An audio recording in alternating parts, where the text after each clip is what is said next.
করেছেন। বনি ইসরাইলের মধ্যে ছোট্ট একটা ঘটনা বলি। কোরআনে মোট কয়টা সূরা আছে বাজান? একটু আওয়াজ দেন, কয়টা? 114টা। সবচাইতে বড় সূরার নাম কি দেখি, আজকে পরীক্ষা করব। কয়জন বাকারা? হাত তোলেন তো দেখি। বাকারা অর্থ গাভী। বাকারা অর্থ কি? তাহলে কোরআনে গাভীর কথা আছে, হরিণের কথা আছে, হাতির কথা আছে, বাঘের কথা আছে, সাপের কথা আছে, মশার কথা আছে, সব প্রাণীর কথা আছে। সুবহানাল্লাহ বলেন না?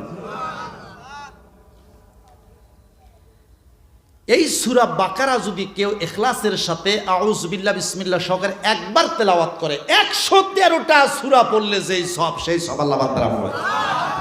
সহিহ বুখারী। আল্লাহর নবী বলেন কোরআনের 114টা সূরা আছে। এই সূরার সবচেয়ে প্রথম যে সূরাটা নাজিল হয়েছিল পূর্ণাঙ্গ সূরা, এই সূরার নাম সূরাতুল ফাতিহা। সুবহানাল্লাহ। এই সূরাকে আল্লাহ নবী কোরআনের মা, কোরআনের জননী, উম্মুল খায়র, কোরআনের মা, কোরআনের জননী হিসাবে আল্লাহ সূরা ফাতিহা নাজিল করেছেন। আল্লাহর নবী বলেন কেউ যদি আউযু বিল্লাহ বিসমিল্লাহ সহকারে সূরা ফাতিহা একবার তিলাওয়াত করে, গোটা কোরআন পড়লে যে সব, পুরা এক কোরআনের সব আল্লাহ রাব্বুল আলামিন বান্দার আমলনামায় দেবে।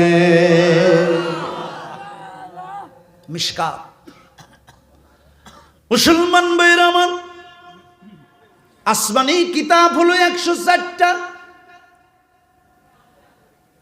কেউ যদি ইখলাসের শুরুতে খাঁটি দিলে একবার যদি বিসমিল্লাহির রহমানির রহিম বলে, আল্লাহর নবী বলেন 104টা আসমানি কিতাব পৃষ্ঠাকে পৃষ্ঠা একটা একটা করে যদি তেলাওয়াত করে, 104টি কিতাব পড়লে যেই পরিমাণ সব, একবার যদি কেউ বিসমিল্লাহির রহমানির রহিম পড়ে, আসমানি 120টা কিতাবের সব আল্লাহ রাব্বুল আলামিন নগদে বান্দার আমলনামায় দিয়ে দেবে। সুবহানাল্লাহি বিহামদিহি।